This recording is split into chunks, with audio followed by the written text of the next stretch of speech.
Good evening, everybody, and welcome to Matters of Faith, the radio show. Matters of Faith is a show designed to bring issues of interest to you, the listening and viewing audience, that will put a biblical perspective on everyday issues. I am your host, the Reverend Dr. J. Lauren Russell, and it is my job to engage you in stimulating dialogue that's inspiring, encouraging, and motivating, dialogue and conversations that will help you build your determination, your commitment, and your character, conversations that will help you keep the faith. Everyone born of God overcomes the world. This is the victory that has overcome the world, even our faith. 1 John chapter 5, verse 4. And now, ladies and gentlemen, brothers and sisters, without further ado, it is time for Matters of Faith, the radio show. It's Monday. It's August 10th. It's 8 p.m. And it's time for Matters of Faith, the radio show. I am your host and executive producer, Reverend Dr. J. Lauren Russell. And tonight we're talking about the topic and the subject. That's the plan, plain and simple. We're broadcasting live on our Matters of Faith YouTube channel. We're also live on our Matters of Faith and J. Lauren Russell Facebook groups. Telephone and tell a friend they don't want to miss this episode tonight. Our very special guest is Reverend Dr. Hiram Ratliff, pastor of New Tabernacle Baptist Church in the Bronx, New York, as well as the president of the Monday Night Baptist Ministers Evening Conference of New York and Vicinity. You don't want to miss this conversation tonight. That's the plan, plain and simple. Please support our sponsors and our advertisers, the JLR Company and J. Lauren R. Consulting LLC, for all of your church and personal financial consulting needs. We're here to help. Just reach out to us. Use our email address, jlorenr@jlr.llc. That's jlorenr@jlr.llc. You can also reach out by phone, 718-328-8096, 718-328-8096. Listen, it's not about the castle. It's about the kingdom. We're kingdom builders. Matters of Faith, the book. You can get the hard copy using my Zelle account, jlorenr@jlr.llc. That's jlorenr@jlr.llc. The book is $24.15, which of course covers your shipping and your handling. You can send a check or money order to the JLR Company, Post Office Box 301, New York, New York 10035. That's Post Office Box 301, New York, New York 10035. You can also get the book as an ebook. Go to www.smashwords.com/books/view/993177. That's www.smashwords.com/BOOKS/BIEW/993-177. Matters of Faith, the book. Check out the Eat Okra app for black-owned restaurants all over the nation. You want to know where to go? You know where to eat? Check out Eat Okra. And also, you'll also find out many other things about diet and food that you need to know. Professional, compassionate, and family-friendly. In time of bereavement. John J. Fox & Sons Incorporated Funeral Services proudly have served the Bronx community for more than 125 years. If you're in need, give them a call.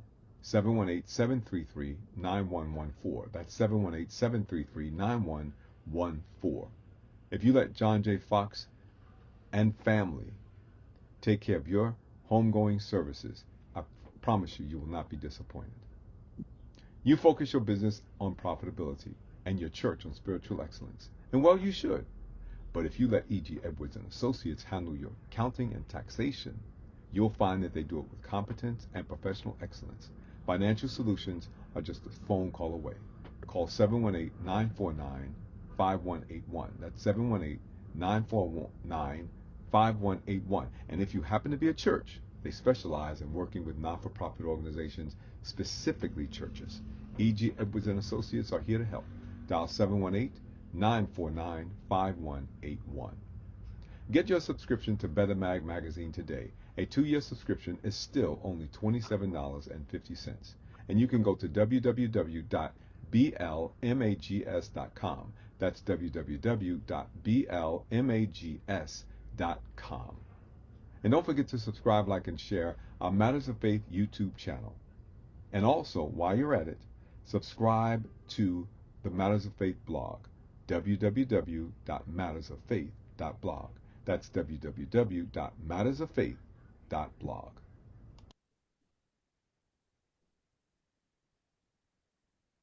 I'm still super excited about the fact that we have our own blog, www.mattersoffaith.blog. Please, ma'am, please, sir, do not hesitate to subscribe to the Matters of Faith blog. That way you will get the devotional every Sunday morning, and anything else that we publish, you will be the first in line. www.mattersoffaith.blog. Imagine this. An employee wakes up with a sick child, a prescription to fill, stress building at home, and no time to sit in a waiting room. With Revitalized Health or Integrity Health, they can reach concierge medical care quickly, get help navigating the system, access mental health support, and tap into prescription assistance without feeling like they're doing it all alone. This is what changes lives. Not a brochure, not a promise, real continued support when real life happens. And yes, the employer may save some money too. Give us a call. Maximize employee wellness, minimize business costs.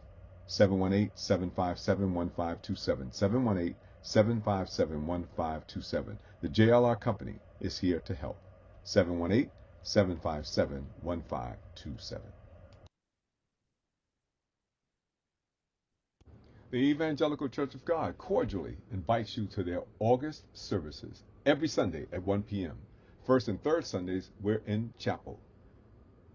1205 Washington Avenue, Bronx, New York, 10456. That's right off of 168th Street in the Bronx. 1205 Washington Avenue, Bronx, New York, 10456. But every Sunday, whether we're in person or not, we're always on Zoom. 873-6003-1163. That's 873-6003-1163. We're also broadcasting on the Matters of Faith and J. Lauren Russell Facebook groups. Make sure you telephone and tell a friend, but the invitation is to each and every one of you. 1 p.m. Evangelical Church of God, Sunday afternoons, first and third in person, 1205 Washington Avenue, Bronx, New York, 10456. And every Sunday, whether in person or not, on Zoom, 873-6003-1163. Also broadcasting on our Matters of Faith and J. Lauren Russell Facebook groups. Prayer meetings Wednesday mornings at 6 a.m. Prayer line is also available. The number's on the screen. Bible study resumes in September. We look forward to seeing you, and God bless you. Heaven smile upon you. We love you, and there's absolutely nothing that you can do about it. So get used to it. See you on St. John's Baptist Church, located at 448 West 152nd Street in New York City, village of Harlem, is inviting men. A place for men to breathe, be real, and be strengthened together. The men of St. John's have carved out every second Saturday afternoon starting in September. No agenda, nothing to perform, no mask to keep on, just a space to breathe, be real, and be strengthened together in faith and brotherhood. Starting on September 12th, they're inviting you, brothers, to join for honest conversation and prayer as we build each other up in faith and brotherhood. Come as you are and bring a friend. From 4 to 6 p.m., St. John's Baptist Church, 448 West 152nd Street, New York, New York, 10031. You can call them at 212-283-2648. That's 212-283-2648. St. John's Baptist Church is pastored by Reverend Dr. Kimberly K. Holmes. Now, you know her because she's been my co-host here on Matters of Faith on several occasions. So come, brothers, let's support. Thank you. And now the devotional. That's the plan, plain and simple. You can find the link to my devotional in my blog, www.mattersoffaith.blog. That's www.mattersoffaith.blog. Just go to that, www.mattersoffaith.blog, find the subscribe button, click it, put your email address in, and then they will send you a confirmation email. Please confirm your email and you're all signed up. You can also find the column in the Yonkers Insider, www.yonkersinsider.blogspot.com. That's www.yonkersinsider.blogspot.com. The column is also carried in Better Mag magazine, www.blmags.com. That's www.blmags.com. It's also carried in the Positive Community magazine and or their newsletter, www.thepositivecommunity.com. That's www.thepositivecommunity.com. The column is also carried in Pamela's Big Heart newsletter. That's the plan, plain and simple. Habakkuk chapter 2, verses 2 through 4, New King James Version. Then the Lord answered me and said, Write the vision and make it plain on tablets, that he may run who reads it. For the vision is yet for an appointed time, but at the end it will speak, and it will not lie. Though it tarries, wait for it, because it will surely come. It will not tarry. Behold the proud, his soul is not upright in him, but the just shall live by his faith. That's the plan, plain and simple. The saying, without a plan, failure is highly probable and disaster is a possibility, deserves to be heard more often. Too many times, we begin with good intentions but without enough planning to support them. When our energy has no direction, we can work hard and still have very little to show for it. Often, the issue is not a lack of faith. It is that our faith needs direction. We may have desire, energy, enthusiasm, and vision, but without a plan, those gifts remain scattered. Writing the vision makes it plain. It takes what God has placed in the heart and gives it shape, direction, and purpose. It takes us from dream to vision. A dream can remain in your head, but a vision demands movement. A vision says, I see something that is not there, but I believe God can bring it into existence. When God gives a vision, he does not expect us to simply admire it. He expects us to act on it. We can have all the energy of an alkaline battery, but if there is no plan to plug into, that energy has nowhere to go. Direction is what turns effort into progress. You can be busy without being productive. You can be moving without making progress. You can be active without being effective. That is why the Lord tells Habakkuk, write the vision and make it plain. In other words, get it out of your head and put it where you can see it. Make it clear. Make it clear enough to follow and strong enough to run with. Write it down. Make it clear. Give it direction and give it purpose. Then start running. That's the plan. Plain and simple. Be blessed. Here's my question tonight. If you truly believe God's plan is bigger than your circumstances, what will you do differently this week? Let me challenge you again. If you truly believe God's plan is bigger than your circumstances, what will you do differently this week? Help me to welcome tonight my very special guest on Matters of Faith, Reverend Dr. Hiram Ratliff, the senior pastor of New Tabernacle Baptist Church in the Bronx, New York.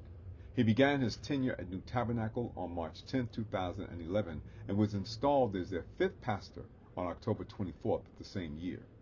He has implemented outreach services inclusive of health screenings, food and clothing giveaways, and youth and young adult programs.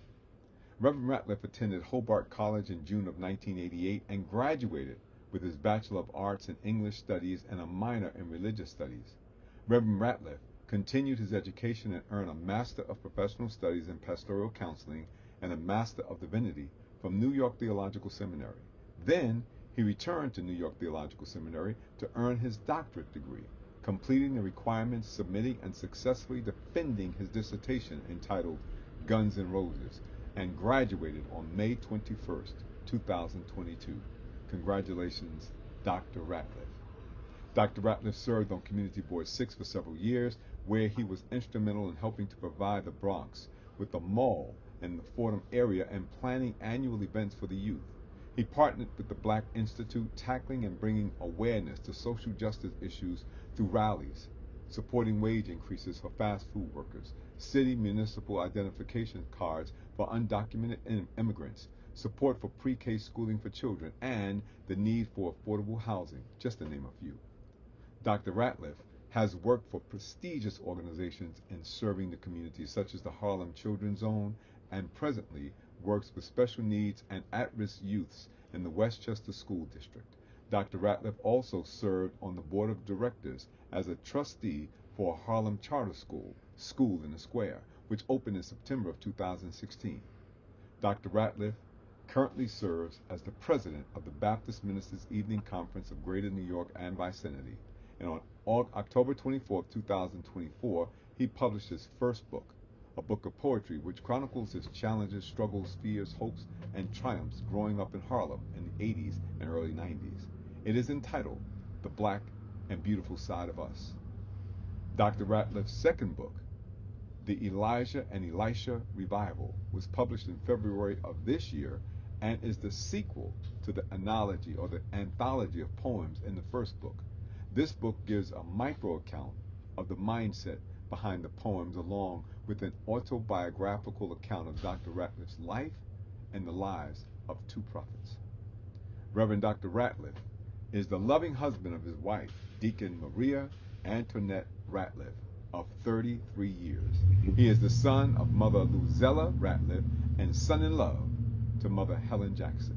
So Matters of Faith family, would you welcome with me again my very special guest tonight, Reverend Dr. Hiram Ratliff, the president of the Baptist Ministers Evening Conference of New York and vicinity, and the pastor of New Tabernacle Baptist Church in the Boogie Down Bronx, New York. Hey, my brother, there you go. There you go. Good evening, Hey, Matters of good Faith. evening, Dr. Russell, and Glad to thank see you again for allowing me to come back and be a part of your Oh wonderful man, show, that, Mattetrs of Faith. that is my pleasure, man. It's been too long, even though, if you had been here last week, it'd have still been too long. So we got to keep doing this on a regular basis, on a regular basis. So listen, you know the routine. You've done this before. So I read your bio. They know something about you, but tell us something about you that we don't know and we really should know. Okay, I'll share with you the last book I read. How about that? That's up to you. Yeah, all right. Well, the last book I read was Eve's her memoir, the rapper Eve. Who's that? Who's that girl? Who's that? I Who's like that? to. Who's that girl? That Who's that's that girl? Who that's wrote it? off of one of her songs. Oh, you said When Eve? I read Eve, the Eve. rapper. Okay, got you, got you, got you. Yeah, so Okay. I like to read a little bit of everything. I don't just read religious books and spiritual books and the Bible. People think that's all you that preachers read is just the Bible, but I like Right. to read a variety of stuff, and I do a critique on the books that I read afterwards. Right. Most of the time they're good, but yeah, I do read a little political. I read some memoirs. Um, even Carmelo Anthony's book. He has a good one, and George Thompson. His memoir. And so athletes and the rappers and things of that nature. I got to get to Tupac, Okay. his book. Okay. Yeah. So, but I like to read different things. Interest me, politics, religions, inspirational people's lives, things of that nature. Got you. Well, they say if you read about other people's lives, you don't have to experience it all yourself. That's true. Because sometimes we think that the only way that we can gain an experience is if we go through it ourselves. But it takes a smart person, to learn from their mistakes. But it takes a genius to learn from the mistakes of others. So you ought to Right. be books. You ought to be reading, see some of the stuff that they went through and what they go through and how they're surviving, through all of this. Very good. Sure. Yeah, yeah, that's nice. No, Thank you for sharing that, man. I appreciate that. no, I no appreciate that. problem. Yeah, so yeah, we're on tonight, man. We're doing our thing, we're talking about that's the plan, plain and simple. And I Mhm. had a chance to I'm gonna preface, I'm gonna jump right, I'm gonna, what do you say, cut across the field. I had a chance to Okay. read your last book completely. And I found it really interesting. that you kind of, and the way you wrote it was interesting to me because you wrote this book and you kind of looked at the lives and the ministry of both Elijah and Elisha, and you kind of intertwine your life in those ministries, which was really interesting. Really, really creative way to do that. So Yeah. let's talk about that. I thought that was All really cool. right. Sure, sure. Well, one of the reasons why I chose those two prophets is because they don't get a book like the minor prophets or what we call major prophets. They Mhm. don't. There's not a book of Elijah, not a book of Elisha. At least not in the canon Right. of In the the King Apocrypha. James versions that we read. Right, right. It's not those two, but they still did major things. And what's interesting is how God used each prophet in a unique way. And one prophet fed off the other. One prophet did miracles, and then the other prophet Elisha wanted a double portion of what Mhm. Elijah had. So that's the reason why I chose those two prophets specifically. And then I started looking back on my life and what they brought to Israel was revival and how revival was important even in my life. It was a time when revivals were like 5 days and 5 nights. Right, You should right, say, right, I should right. say, if you went down south and you stayed with your uncles, your aunts, they took you to church, and especially if it was in the summer. So revival was important. It was important in my life, and it was important to Israel's life. And God had sent those two prophets to bring revival to Israel. So that's the reason why I kind of intertwine my life, and then some of those um, chapters, a lot of those chapters that you read, I preached Mhm. from concerning those two prophets. So those are some of my sermons also, I will survive and what are you doing here, Mhm. Elijah, and what's in your house. Those were some of the sermons that I had preached when I did, especially when I did a series on Elijah or on Elisha.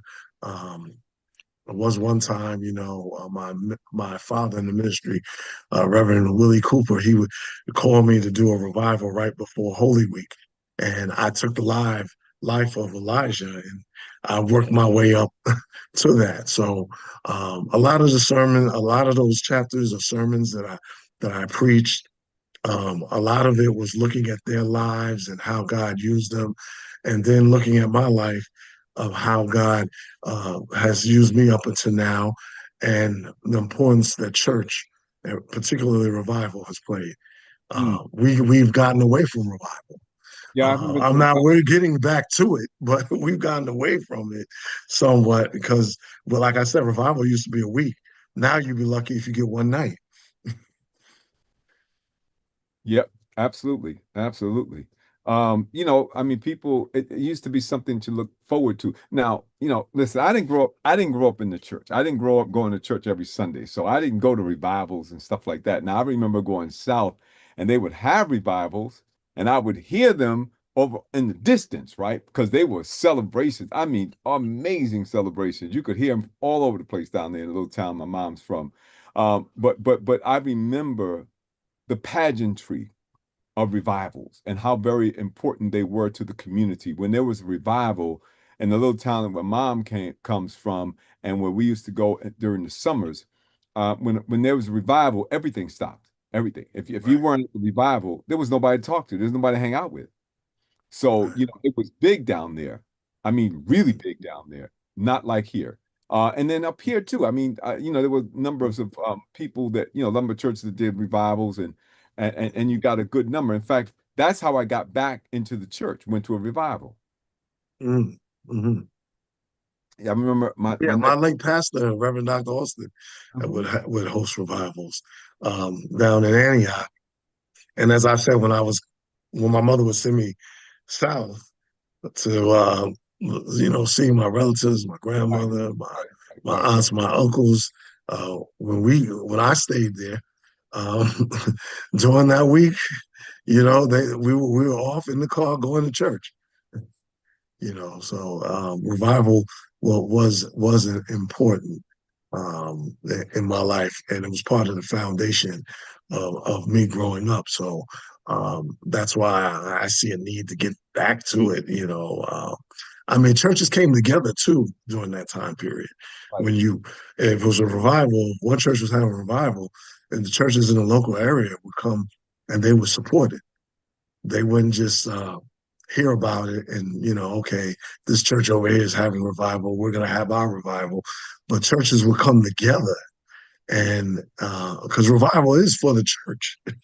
It is for us to get revived so we can do the work of the ministry. So it is important, and the word that went forth, or the words that were going forth by either one evangelist or one preacher or pastor or a number, the church was on fire. Yep, That yep. come by Sunday, the church was on fire.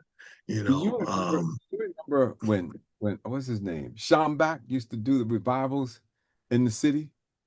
Reverend who Schambach was it? put up the tent. He used to come Oh and yeah, Shamrock, right. Shamrock, Schambach, Shamrock. right, Yeah. exactly.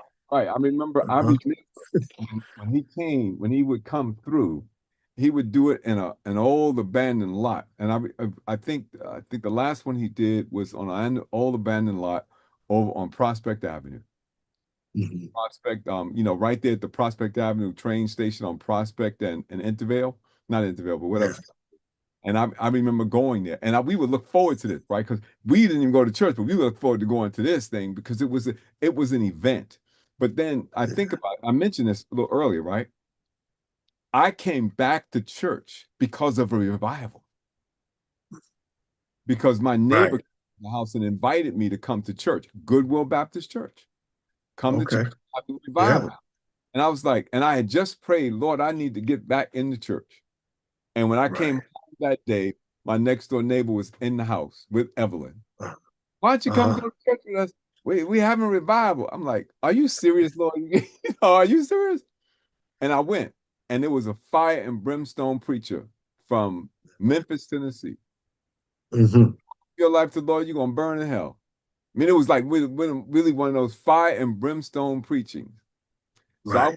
I thought it was really good. When they opened the door to church, I didn't move. I Yeah. felt an urge, but I did not move. Uh-huh. My mother's aunt and uncle, they used to travel with Shamba Did all they? across the United States with that. He had that tent ministry. Said I went to one of his services too when I was much younger. Yeah, but he set up that tent and he'd be preaching and laying hands, and Yep, yep, uh, that dust would be kicking up, you absolutely. know, and lives would be changed. It So was revival is important. Hmm? mhm. I was going to say to you that at Goodwill, I felt the urge but didn't get up. I went back on Sunday. The revivalist was still there, which was highly unusual. Normally, like you said, there'd be a rotating. He was still there, preached that Sunday sermon. Same type of fire and brimstone preaching. I did not feel an urge. I felt a hand and picked Mm. it up and said, "You got to go." And Evan said, "Where are you going?" I said, "I got to go." And that was how I got back into. So when you say revivals are important, you didn't know how much that meant to me personally. Because had it not been for the revival, I don't know how the Lord would have gotten to me to come back into the church. Right. Yeah. Yeah. Even in one of my poems, I talk about Harlem. I have a line that I say, your best bet is to pray or even a revival in terms of survival. Yeah. Uh, we came up in critical times, the 80s and the 90s and the crack era. And, you know, you're growing up, you don't know which way to turn. There's the streets that is they're tugging you one way. the church is tugging you another, and then well, your friends can be tugging you each. They could be tugging you either way, and so you know, I believe that revival is essential. It's something that's necessary that we have to get back to, and we have to turn it up even more. So I think after COVID, people, and the pandemic, people stopped even coming to church. Right. You That's right. know, things have gotten so critical out here. People are afraid to go to church at night. Because of the violence. Habakkuk, he mentions the violence all throughout his book, and I'm glad that you chose that one. And he prays, Lord, revive thy work in the midst of the years. Mhm. Violence is all around. Why are you showing me this, God? Coming up in Harlem, why are you showing me this? Why are you showing me crack and hearing about this AIDS epidemic and the young men dying, shooting one another, killing one another, streets, drugs, crack is everywhere. Why are you showing me this, Lord? Mm. You know, um, that's the question the prophet deals with. He's like, "Why are you showing me this?" And then he actually accuses God of Yeah. being quiet and not doing nothing and allowing it to happen and using a nation that's worse than Israel was to punish them. And that's how, interestingly enough, if you read Old Testament scripture, you'll find that the Lord often raised up people who were worse, did a lot worse than his chosen people, but he chose them to sort of, lay the whip on them. Right.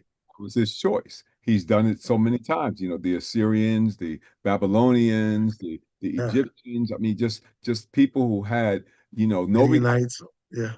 Amalekites. All of them. Yeah. Absolutely. All the ites, the whole family of ites. All the ites. Exactly, exactly. The ites that bite.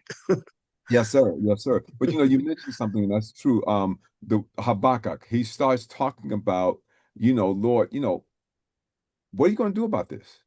What are you going Yeah. to do about this? And Yeah. God says, look, just plain and simple. Write the vision and make it plain. Put it on Mhm. tablet so people can see it. Mhm. Make it Right. plain. Because God's vision needed to be remembered, right? Right. To know this, they needed to remember this because this is going to be something of magnanimous proportion, and they need to Right. remember, and Right. the And like you said in your articles, the difference between vision and dreams. right, right, Vision takes that action. Without a vision, the people perish.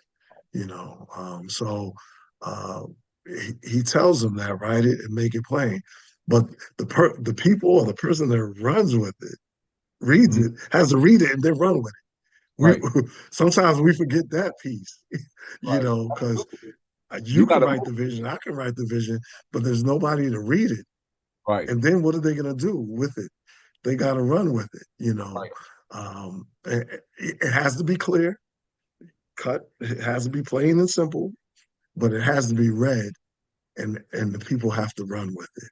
That's right. And they need, And a they lot need. of Go ahead, go ahead, go ahead. no, no, I was gonna say a lot of times people read it or they ignore it and they don't run with it. That's right. even if, when it's plain. That's right. That's right. I mean, because you can give somebody a Bible, nice Bible, leather cover, the whole bit, and they'll put it on their coffee table, and that's where it stays. It looks nice. It's a nice decoration, but it's not being used. And the reason that the Lord gives it to us in writing is so we can refer to it and remember what He's promised to us. And the most important thing, I've been saying this for the last few weeks, and emphasis, that God's greatest gift to us is not His provision, it's His presence. He promised Yes, he will be with us. that's Emmanuel, right. God with us. And that Right. lets us know that, that he, whatever we're going through, and that's why the question that I asked tonight, right? If you believe that God is greater than your circumstances, what are you going to do different this week? Not next week, this week. Because the challenge has got to be that we've got to take action now. Now we know that, we know that the works don't save us. But as our mutual friend Dr. Gooding likes to say, you need to be found working. Right. You need to be found working because, the work is what we do because of the gratitude that we have. Right. Right. And then of course, think about it. I talked about my coming back to the church because a neighbor asked me to come to the revival. Had she not done that, had she say, well, we're having a revival at the church and never mentioned it to me, I wouldn't have gone. Right. She did the work of an evangelist. What does evangelist do? Evangelist, let me get you to the fire, right? I don't have the fire. I'm going to get you to the fire. And when you feel that heat, you'll understand that this is for you too. Right. Right. The faith without works is dead, being Absolutely. by itself. And a lot Absolutely. of times we just get comfortable. We Hmm. get comfortable where we are. We say, God got me here. I'm a pastor now. I'm comfortable. Right. I'm an associate. I'm comfortable. And God is challenging us to climb higher. One thing that people don't give Zacchaeus enough credit for is he couldn't see Jesus. He was willing to climb Absolutely. a sycamore tree. Right. You know, he climbed that tree to get a better look at who Jesus is. But God is calling us not to. He couldn't stay there first off, because no matter how high you go, you got to come down. Right. You got Right. to come down. But we get it could have it would have been easy for Zacchaeus just to stay in that tree and just look down and look And get let a Jesus better just look pass right on by. at Jesus. Right. Yeah, But the but problem was, God. the problem Mhm. was, the problem was, it wasn't his choice because Jesus looked at him and said, Exactly. Zacchaeus, Uh-huh. today I got to go to your house. So he put himself in a position to be, listen, in a position to be seen. Right. That's He right. position. Now he didn't realize that he thought he was putting himself in a position so that he could see, but he really put himself Right. in a position to be seen. And Jesus was looking for him because he looked up and Absolutely. said, Zacchaeus, come Absolutely. down. He was looking for him. When we, and that's what God does when we seek to see who he is.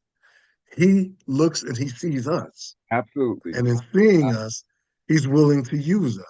Absolutely. That's right. And then and I like the story of Zacchaeus. I think that's great. I love that story because Zacchaeus responds, you know, to Jesus's gift of salvation. If I have wronged anyone, I'll pay them back tenfold.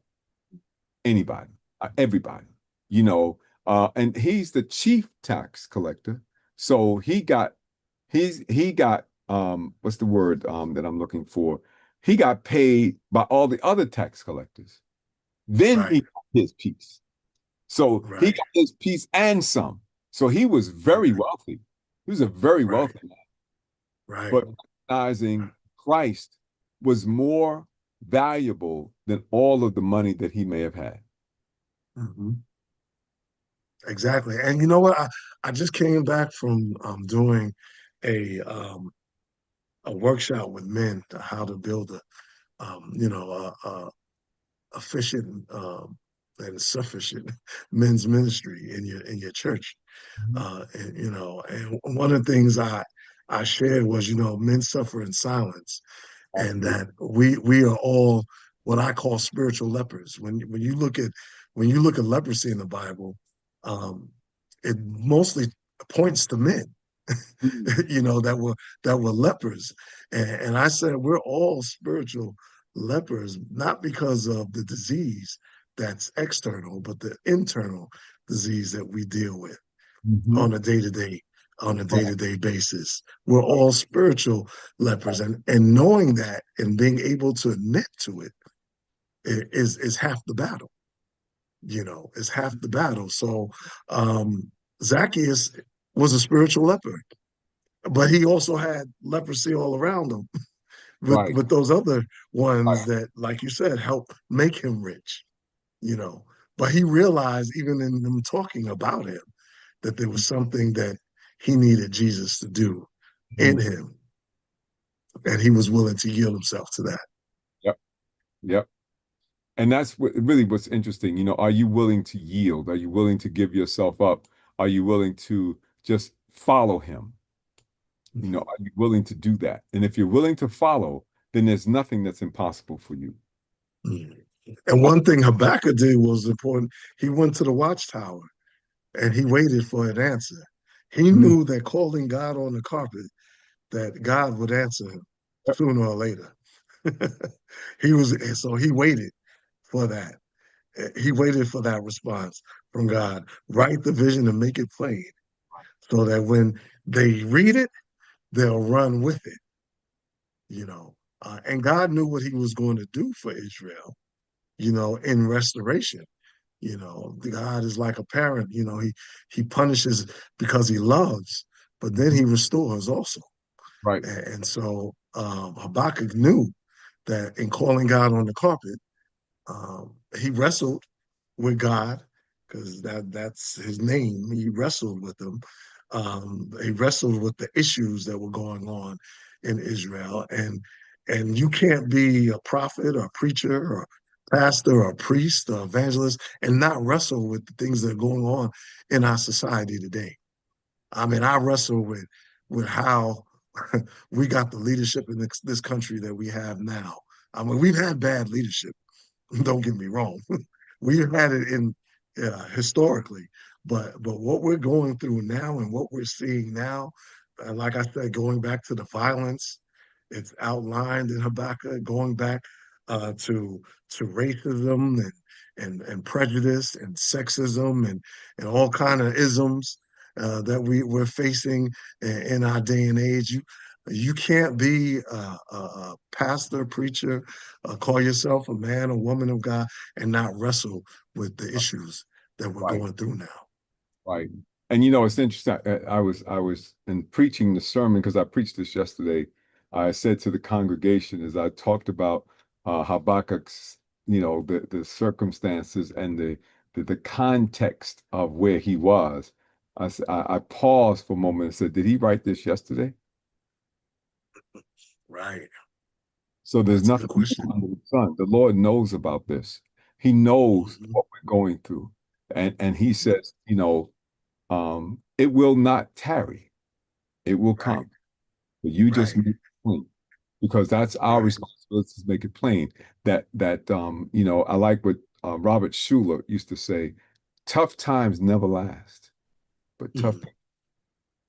you gotta Yeah. hang. Nice. Yeah. And I don't use the terminology hang in there because, I said I'm too dark to hang. Mhm. I wrap around my neck. So Right. we have to get a grip.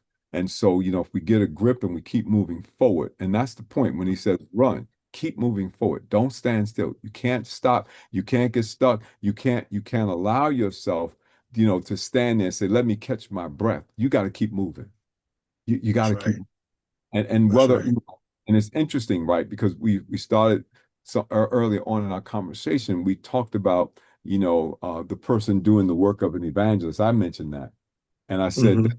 my neighbor Bertha, she came over to the house and she was talking and she was invited me to come to church. Listen, what is the work of an evangelist? The work of an evangelist is to share the gospel. Doesn't mean that you have to preach the gospel. It says share the gospel. So Right. they think that, I'm not an evangelist because I don't preach. I'm not an evangelist Right. because I don't do this or I don't do no, no, no. If you cook in the kitchen and you cook those biscuits to the glory of God, somebody eat that biscuit and say, "Oh my God, what did you produce? This is the best biscuit I ever had in my life." And you say, "Well, that's the grace of God did that for me." Anything that would allow you a space to share, that's your evangelism opportunity. Man, we see him every day. Uh, One thing Paul said, do the work of an evangelist. Right. And then we're all, it doesn't matter what our title is, we want to hear him say, well done, good and faithful servant. Hmm. And that's it. But the work, we're all been ordained, commissioned to be That's an right. evangelist and do the work of an evangelist. Because we come across people that don't know Christ every day, Every day. you know, every day. You know, it- I use this analogy oftentimes when I'm doing, especially homegoing service. Like, you know that statistically speaking, 3 out of every 10 people, 3 out of every 10 are saved. Mm, That means this actually it's no more, it's about 7.5. So 8 people out of 10 are lost. So if you see a group of people walking down the street, or if you go to an event and you just start counting people, let's say of every 10 people, 7 are unsaved. mm, And if you're in that group of 10 and you don't know that you are saved, you might be one of the 7. wow. Yeah, that's right. So, we don't know who God is calling to be saved because he Hmm. called. Our responsibility is to share with everybody so that anybody can be saved by Hmm. somebody who can save anybody. We Right. oh, so if we don't know, we just need to share. And you don't have to, again, you don't have to be a Bible thumper. You don't have to know every scripture in the Bible. You don't have to know, you don't even have to know a verse in the scripture. You don't have to know any of that. All you have to do is say, I can tell you, I once was lost, but now I'm found. I had a, Wow. that's all. That's all I can tell you. Yeah. You know, listen, I'll take you to Dr. Ratliff. He'll talk about the Bible. He'll share with you all those verses. Come with me, I'll take you to him. Yeah. Yeah. And being saved doesn't mean you're perfect, That's you right. know. And because I mean, we set higher, we have set the bar high on each other. Right, You know, you're not just saved from you're not just saved from your sins, which you are, but you also saved from yourself right, right, because you just one thought or one action from a fault, right, and that should be enough to keep us humble. right, You right. know, no matter who we are or They how want far God has brought us. they want the whole plan though. They want to see, they would, Lord, just show me everything. Show me what's gonna be at the end. Let me see, let me see. Show me what the end gonna be. And Lord said, no, no, no. I'll show you what the next step is. Uh-huh. Show you what the next step. Dr. Ratliff is planning a revival. I want you to go. Dr. Ratliff, go over to New Tab, go over to Evangelical Church of God, go over to Goodwill. I just want you to go there because there's a word for you there. Just go. Turn on Monday night, 8 o'clock, go on your YouTube channel, tune into Matters of Faith. There's a word for you. That's right. So, That's right. just the next step. That's all you need to just take that next step. Just Mhm. don't stay where you are. Right. Don't stay where you are. Right. That's the trap. Right. That's the trap. Oh yeah, I'm tired right now. I'm tired. I've worked all day and I had all these kids around me and I had I spent more money than I should have spent. I didn't get my Uh, check. But uh, you can think about a million reasons why not. right. But I've been doing a courage series, courage, this courage. And one of the courage is I preached on was courage to keep it moving. And I mm, talked about Elijah when he wanted to give up. You mm, know, in one chapter, he's defeated all the prophets. right, right. Yeah, Uh, yeah, right. chapter 18. And then in the next chapter, he's running, scared, hiding out, ready, feeling like a failure, ready, on the verge of suicide, becoming suicidal. Yep. You know, it's a big difference between chapter 18 and chapter 19 of First Kings. But like you said, things are going to get tough. You got to have the courage to keep it moving because God provides rest stops along the way. You know, if you don't quit, God will bring you to a rest stop, and during that rest stop is where He's going to minister to you. For Elijah, it was at the cave. It was at the mountain, the same, where he spoke, and it wasn't anything flamboyant. It says he wasn't in the wind and he wasn't in the fire and he wasn't in the earthquake, but a still small voice. That's why sometimes we got to get in a place where we're quiet so that we can hear God. Get away from all the distractions, all That's the noise, hard, Pastor. That's hard. and go to the watchtower, Yeah, Habakkuk, that's and hard, and, Pastor. That's and I'm hard. gonna hear That's hard. you gonna That's you gonna everything. And listen, people get into their cars. What's the first thing they do? put on Turn, music. Hmm. right? They start the car, turn on the radio. They come in the Hmm. house, they turn on the television. They got Hmm. to have some noise going on. Something's Uh-huh. if you turn the sound off, had nothing going on for an hour, people go crazy. They don't know what to do. Before we take our communion, I asked them to say a silent prayer um, before we even partake of the bread and the wine. And it's a time that I love but even at that time, it's awkward. You understand? You can hear a pin drop. And even if there's some babies in the congregation and they've been making noise, they even get quiet. And sometimes it's like you can barely like you can barely stand it. But that's when God is speaking. You Let me remember your parents told you when it's raining, and lightning, you turn off all the turn lights, everything off. TV's going on. Yep. Yep. You don't answer the phone. You better get Nothing. somewhere and sit down. Right. Now let me ask you a question. At your moment of silence, was it always like that? When you first did it, did people remain silent? When we first did it, I say yeah, for the most part. But that now it's something that they're used to doing. So now it's a more comfortable position to be in, because they know it's coming. Right. See, before it was, and I never was there, never saw it, but I can imagine because human nature, right? You are turning off everything. I'm not used to that. So people Right. begin to speak. When I do this, I do like meditation, and I show people how to do meditation. And I show them, I've done it on the show, I've done it here. And I asked people, I said, how long do you think you were in meditative state? People say 5 minutes, 7 minutes, 6 minutes. I said 1 minute and 30 seconds. Seemed like eternity because Uh-huh. people are not used to being in silence. Right. That still quiet voice. See, and Hmm. you said something in your book. You said, we don't know what God said to Elijah, but it was Right. for us to know. That's right. If it was for us to know, we would have known it. But it wasn't for us to know. But that's how God speaks. He speaks to us individually because he says, I'm with you.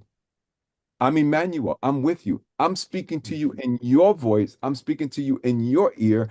I'm speaking to you so that you can hear me. But you got all this stuff going on. You can't hear the voice of the Lord, and he's standing right beside you, That's right. right beside you. That's right. Right. So when we think about, the plan is to learn how to be silent and let God speak. Mhm. Plain and simple. But it's not easy. Just because it's simple doesn't mean it's easy. No, you're right. You're right, right. And it takes that meditation, that meditating heart. Even when I'm going to work, like even this morning, when I got to work right before I went, I put on some gospel music that was a part of my worship experience in my car. It wasn't silent, but it got me in a mood to get my spirit right to deal with whatever I had to deal with during the day. And so it's important that meditation, as you said, to do that and to listen for that still small voice. We don't know what God told Elijah, but what we do know is whatever he told him, it gave him the courage to get up and to keep Absolutely. going. Absolutely. See, watch that. To get up and run. Get up. Stop. Get out. Because you can't stay here. You can't Uh-huh. stay in this cave. It may feel comfortable, but you can't stay here. By the way, Right. there's a bear back there. So I kept the bear asleep while you were up here because I wanted to talk to you. But if you Right. leave here in the next minute, the bear gonna wake up and you're gonna be lunch. Hmm. That's right. So, and That's so right. nothing by accident, everything by divine design and stuff. God keeps you from stuff so that he can take you to something. But in order for you Hmm. to get there, you got to get up and you got to move. You got to keep it going. You can't stop. You can't stop. I know it gets difficult sometimes and we just want to stop. And that doesn't mean you don't rest. It Right. means you don't stop. And so by Right. that, I mean, like for instance, if a person is trying to recover or trying to leave drugs alone. They I want to, well, in that case, if you say I'm not doing this anymore, then you can't stay in the crack house. Right. You got to move. You Right. you you can't stay. You should be so uncomfortable that you must move.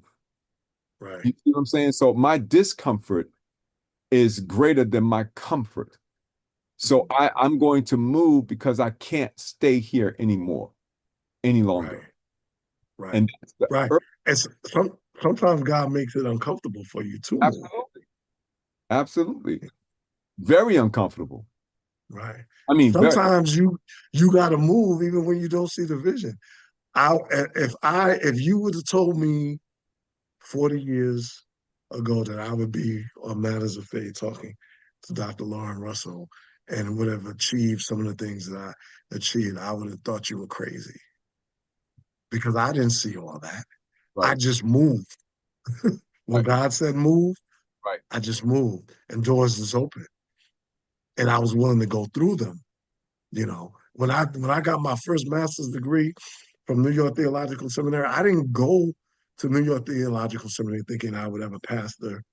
I just received a call to preach in doing the ministry, and I really was going to learn more about God and the Bible, and it opened a door for me to get a promotion on the job when I was working for the Harlem Children's Home. So it wasn't to build myself in ministry. you know. When I went back, I just wanted to study more and become more equipped to do what it is in pastoring and leading. But like I said, the first degree, it had nothing to do really with me being promoted in ministry or for ministry purposes. I actually got it as a result of being promoted on the job for social services, which is interesting in and right. of itself. But And that's a you know, part of it. Being, you know, being ready to be used. Think about it. Noah was told to build an ark, and no one had ever seen rain. right? He didn't even see it. Right. What are you talking about? Noah, what are you saying? You building a mental institution or something? Because you crazy as you can be. There's no such thing. There's no such thing as rain. Where's it gonna come from? It's gonna drop from the sky? Yeah, you must be crazy. Right, He built this thing for 40 years. He was building an ark. right. Nobody, and it's like a boat, a huge boat for animals. And the animals gonna come. Noah, you must be out your mind. Right. Floating zoo. I mean, just you when you think about these things, right, you realize that, people were called to do things way beyond what they could actually see. But they did it. Abraham, Moses, Peter, Peter walking on water, right? Lord, let me come to you. Peter gets out the boat, is walking on water, and they said, "What the heck?" And looks down. I'm walking on water. Takes his eyes off of the Lord, and he sinks in the water because his faith initially moved him, but then his reality came in. He didn't Right. realize that the creator, the architect of the universe, could have you walking on water if that's what he wants you to do, right? But Yeah. our reality is no, Mhm. Yeah, and what does it say? What does it say about our God? I say it in my book. God is radical and he's unorthodox. right, right, very Radical and unorthodox in very much what he does.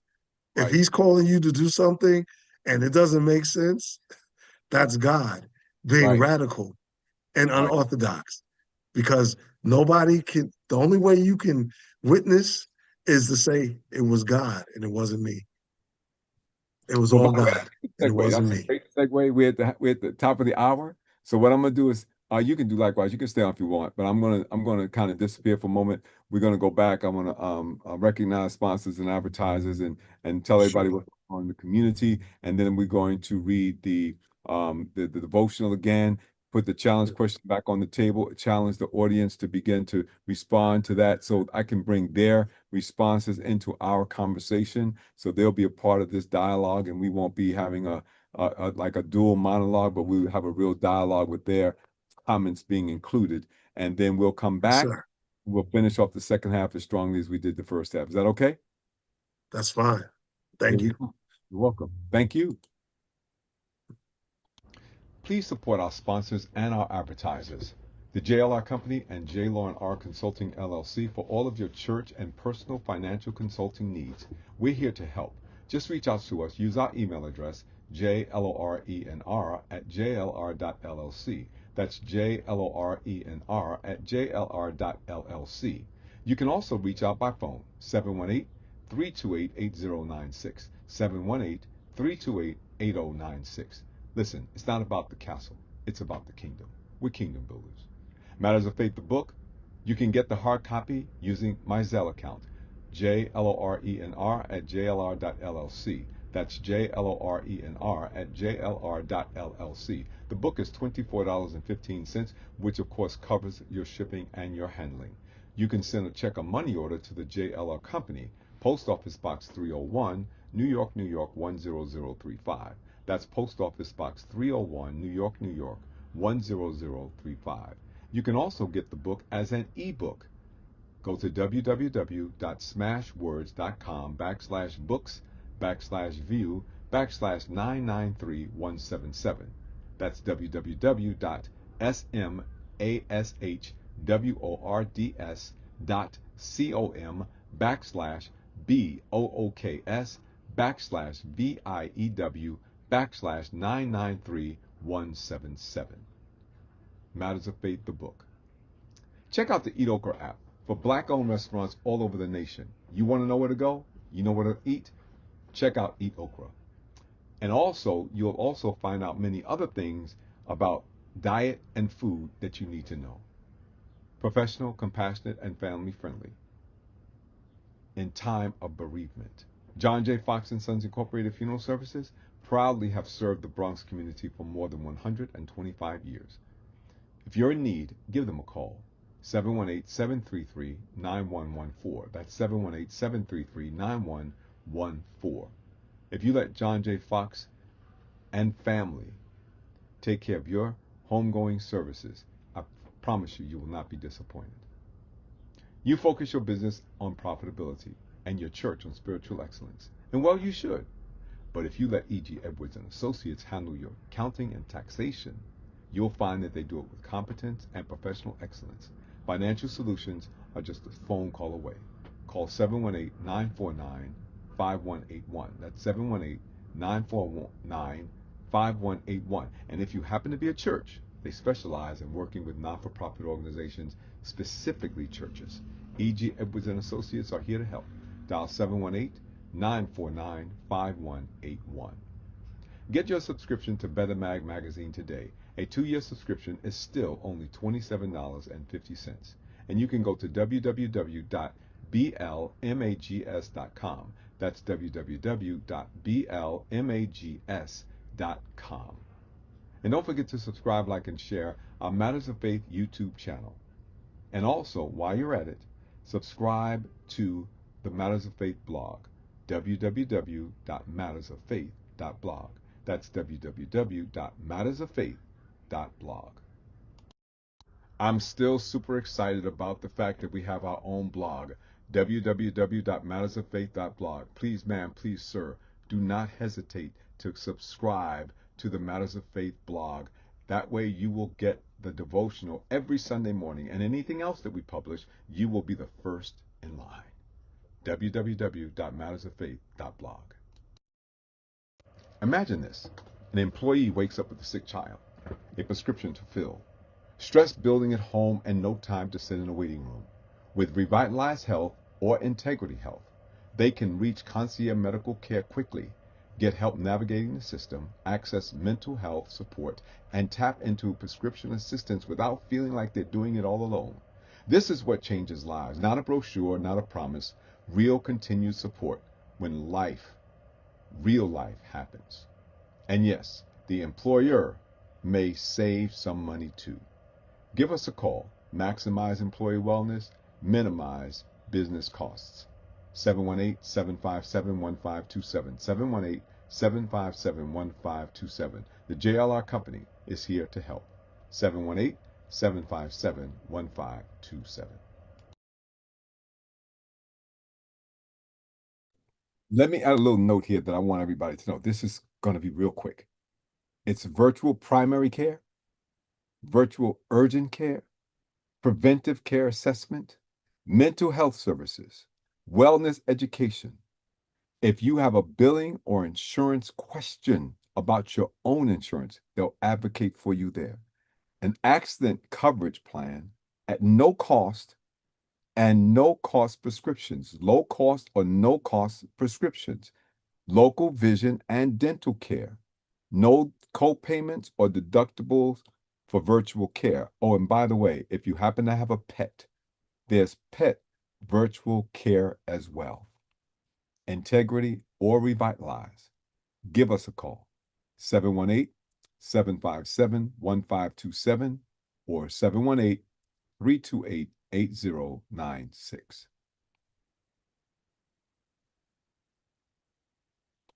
The Evangelical Church of God cordially invites you to their August services every Sunday at 1 p.m. First and third Sundays, we're in chapel. 1205 Washington Avenue, Bronx, New York, 10456. That's right off of 168th Street in the Bronx. 1205 Washington Avenue, Bronx, New York, 10456. But every Sunday, whether we're in person or not, we're always on Zoom. 873-6003-1163. That's 873-6003-1163. We're also broadcasting on the Matters of Faith and J. Lauren Russell Facebook groups. Make sure you telephone and tell a friend, but the invitation is to each and every one of you. 1 p.m. Evangelical Church of God, Sunday afternoons, first and third in person, 1205 Washington Avenue, Bronx, New York, 10456. And every Sunday, whether in person or not, on Zoom, 873-6003-1163. Also broadcasting on our Matters of Faith and J. Lauren Russell Facebook groups. Prayer meetings Wednesday mornings at 6 a.m. Prayer line is also available. The number's on the screen. Bible study resumes in September. We look forward to seeing you, and God bless you.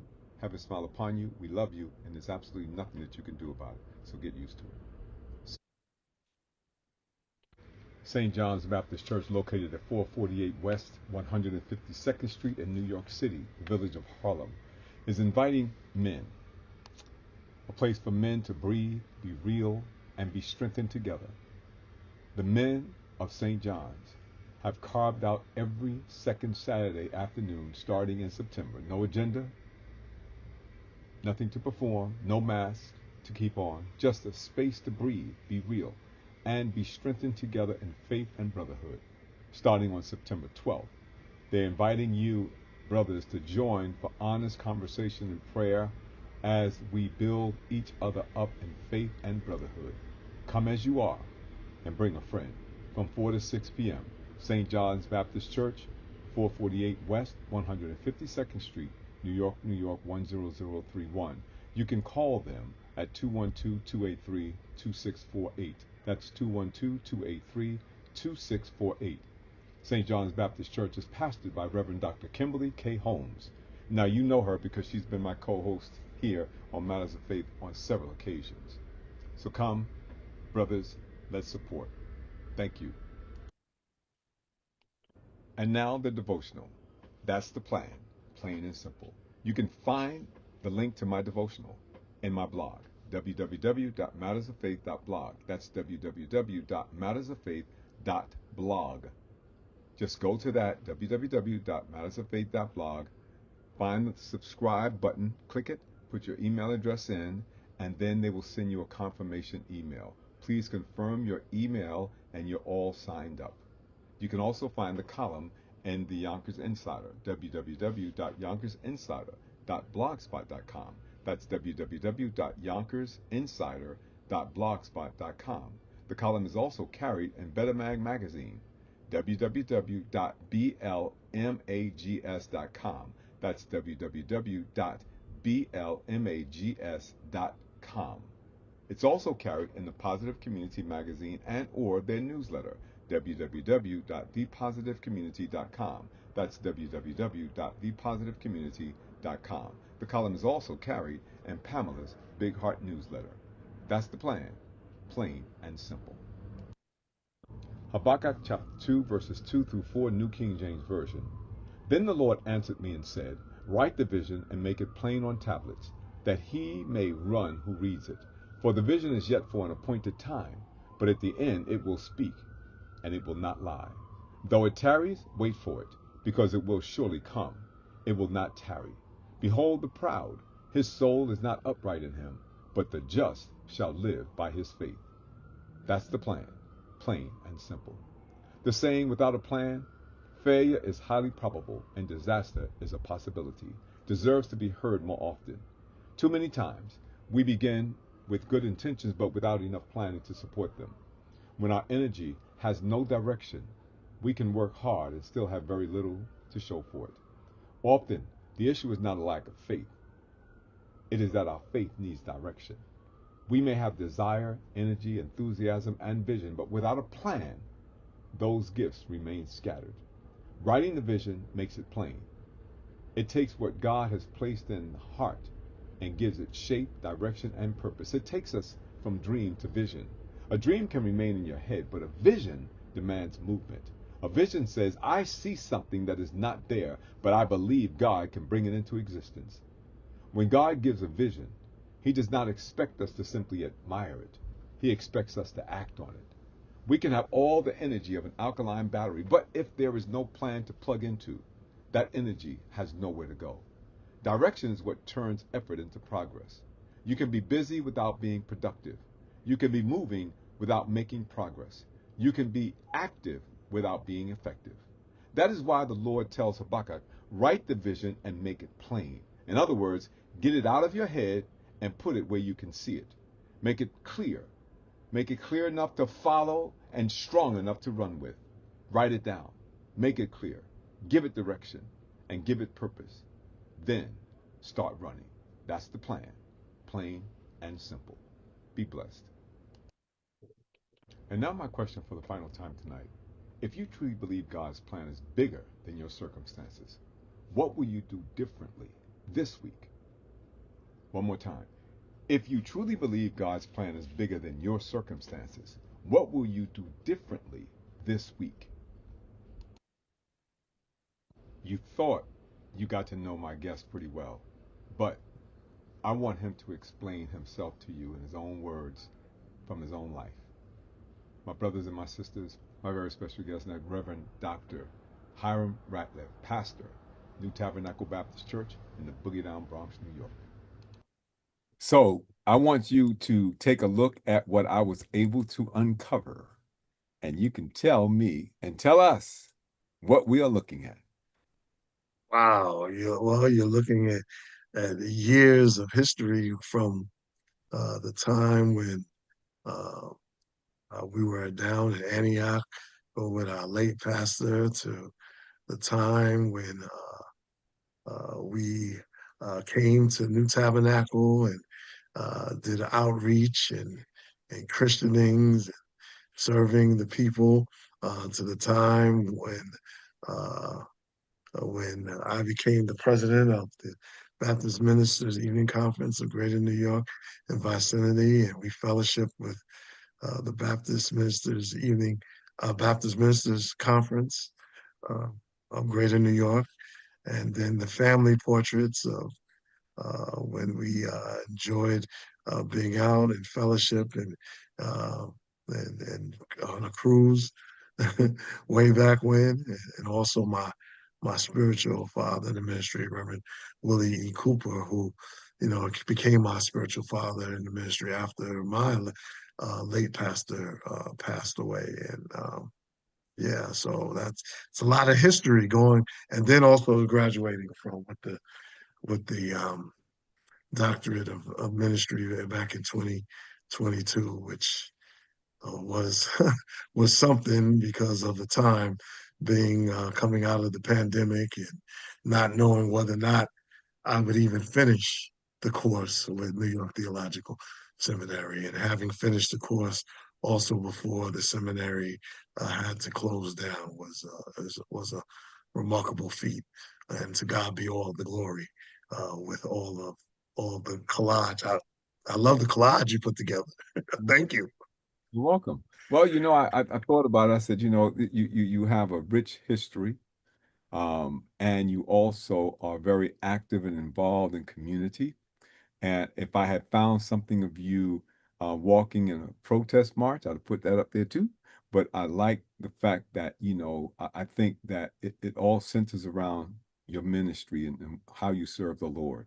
And so from blessing babies to putting people together in marriage to feeding the community, reaching out to the community, leading, guiding, and directing, and centered around family. So your mom, your mother in love, and your wife, because Yes. that's, more than anything else, I know that about you, that this is who you are, and this is the reason that you are who you are. It's because of where you come from. And so, Yeah, and I dedicated both of those books to yes, those remarkable women yes, yes, yes. in my life. So yeah, I, I thank actually you. I do. I do. I've read the both. I have them in front of me. I have them in the camera. I do have both of the books. So I'm very much aware. I'm very much aware. So let me stop that share now. We don't need to see that anymore. We kind of covered that piece. And so let's go on and Thank you. talk. Let me see what I have. Uh-huh. Let me see what some people have said, and let's see whether or not we can pull them into our conversation. That might be a good idea, and that way we can Sure. see that I got a couple of things, not necessarily as strong as I like to see it, but I do have um, Andrew, my man Andrew Watson. He's at our Mount Carmel Baptist Church. Growing up as a teenager, my mother often took me to our church revivals. That's what brought me closer to God. And then he said, Mhm. God's plan is bigger than any of my circumstances. I have to listen for God. I listen for God's voice in what direction I should go in order to correct my circumstance.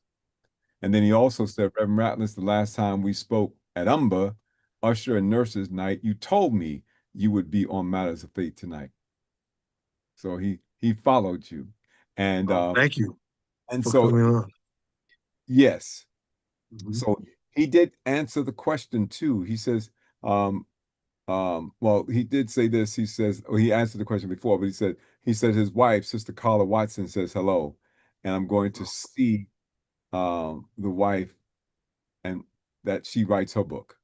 So Okay. she's going to write it in Yes. too. Yeah, I told her to do that too. You I did? encouraged her to do that. Yes, Good, sir. good. Yes, I think everybody should leave as a part of their legacy, their story. Absolutely. And so interesting, right? So interesting right now with Chat GPT or any of those AI products, especially with our senior leaders, our senior leaders in the church, they have so much history that they've got to record that for us because, we'll lose it if they don't preserve it. And so I heard something today about a program that's available that they have some questions that you can answer and it'll fill in the blanks. And Reverend so Kenyatta was big on that. who Reverend Kenyatta, is the that right? bodyguard for Oh yeah, for yeah, for yeah, yeah. Malcolm, I remember Kenyatta. Right, right, right, right. I he was remember. big on that. Yeah, On writing it down. writing Absolutely. your history. Yeah, Absolutely. Because if you lose it, we've lost so much of our history as Black people in particular. We've lost so much of our history because we weren't able to write it down. Because at one point, remember, we couldn't read or write. If you learned to read and write, that was considered a crime because they knew how important it is to know your history. And so even, some of the things that we did to preserve our history still lingers today, like our quilt making, the songs that we sing, the gospel songs that we sing, the spirituals that we put together. Those were all messages from the past. right. So we've got to record that or we will lose even that aspect of who we are. So it's really important to write it and make it plain. Right. Really, really important. And I think that's And that's two things we don't do, Dr. Russell. We don't read like we should, and we right. don't write like we should. Exactly. You know, I was an English major, but I was forced into it. Not because I was a good writer, but I figured out how to graduate from college that if if I was going to graduate, I needed to know how to write and how to present myself on paper and my Absolutely. thoughts and make them concise, Yep. clear and concise. But I didn't become an English major because I like to write or read. I'm just enjoying it now, you We, know. I learned I was a writer. I've always liked writing. Ever since I was in elementary school, I liked writing. When I went to high school, I was the editor of the sports editor of the newspaper. I liked that. When I went to college, they told me that I couldn't write at all. They said you run on sentences all over the place, and I was really ticked off. That's what are you talking about? I was editor of the newspaper.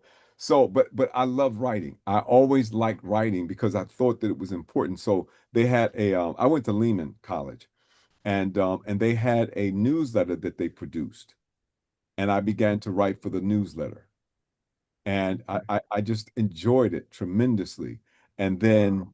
of course, I left, but it's writing is something that I've always liked to do. And I was a director of public relations when I worked at the foster care agency, and so I Mhm. wrote articles. I wrote a lot about the agency and things of that nature, and it's just something I've always wanted to do.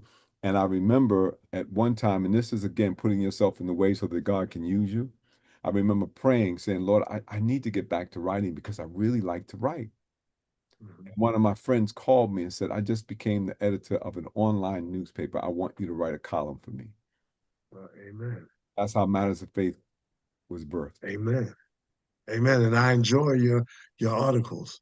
Thank you. I may not be on all the time, but I do read them. So Oh, I that's enjoy good. your articles. I appreciate that. Yes.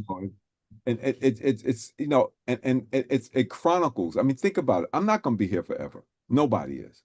But it will be a chronicle of the things that I've experienced. Now, I use devotionals to do it because but it's my experience in those devotionals, right? It's what I experience, and then how do I take those experiences and then lend them to people so that they can see something going on in their life from a different perspective and learn how to apply the word of God into their life on an everyday basis. That's what I'm trying to do with my writing is to make sure that the scripture that's sometimes confusing to people has an application and people can use it. Right. And so I wrote, that's the plan, plain and simple. And I meant that, right? It's simple Right. so that you take the complicated and make it so that a child can understand it. If you can do that, you're communicating. Right. Yeah. The Yeah. book, you know, my autobiography, and I started that 30 years ago. Mhm. And I've had about three or four more lives to add to what I started writing. Yeah. I told you got to finish it. Absolutely. Like you Absolutely. got to finish it. It won't Because be. here's the other deal, and it's brought out in your article. We are great starters, Yep. but we're terrible finishers. Right. And you said it, our faith needs direction. And here it is. The only thing that you leave this earth with is your faith. I Right. fought a good fight. I finished my course, I've but I kept. kept the faith. That's the only thing you hold on to. when you pass from this life to the next is the faith that you carry with you through this life. Right. Right. Right. Oh, by the way, your wife made a comment. She said AI has become a great tool in helping to write it and make it plain, but we have to make sure so we do not allow AI to change our voice, tone, and direction of thought. Absolutely. AI is like the computers when they first came out, junk in, junk out, garbage in, garbage out. We have to make sure that we're programming it right so that it is our voice. But again, I use it only to help me to get clarity about some things, but I want my voice to be clear, right? But I'm saying in terms of being able to share some of the history so that we don't lose it. That's what I was emphasizing with AI, not to use it to write your letters, not to use it to write your hubby, Sister Ratliff, a love letter. No, that should come from your heart, not from AI, that kind of thing, right? And so she also says that it's a shame that people really do not write. Schools no longer teach phonics and penmanship. They also don't teach script. Kids can't write in Cursive. cursive. They Yeah. can't. The gift of writing has lost its value over the years. We have to revive the love of writing. Absolutely, 100%. I totally agree with you. And we have to also revive the aspect of reading, because it's one thing to write it, it's another thing to Mhm. read it.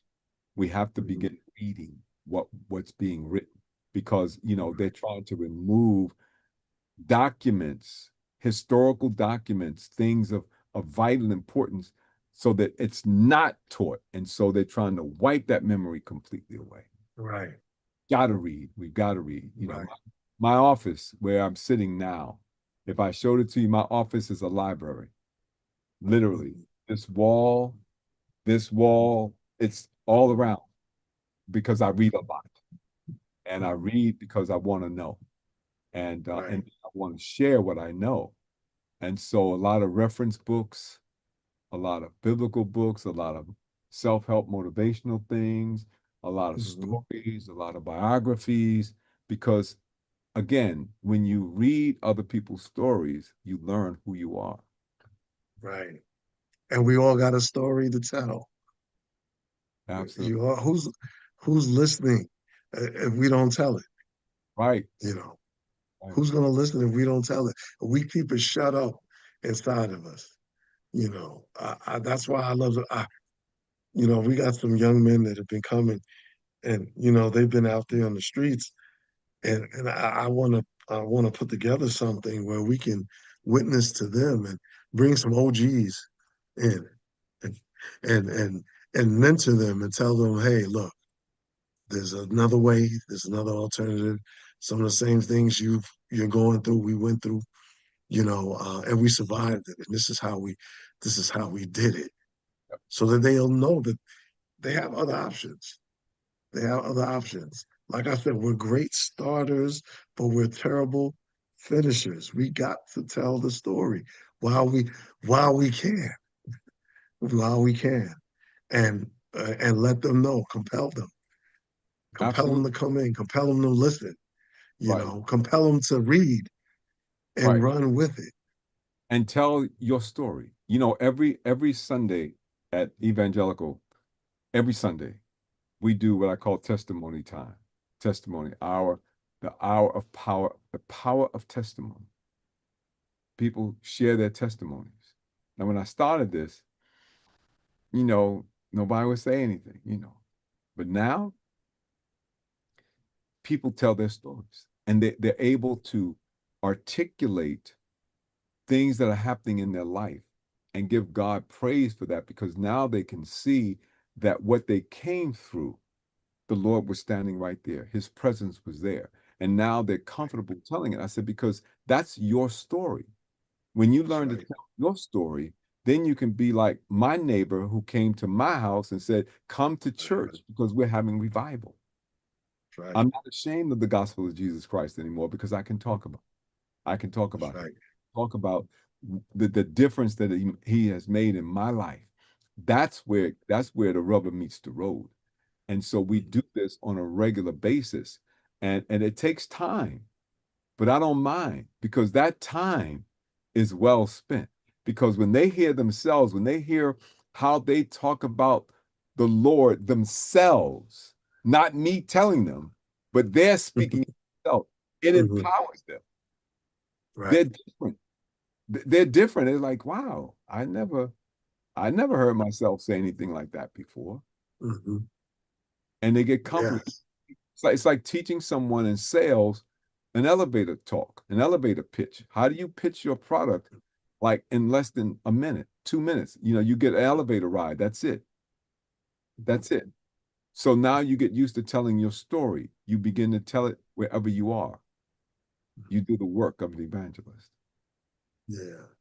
And the only thing I see also is difficult, and this is where the Lord has to touch people's hearts, is to read the vision and run with it. Yes.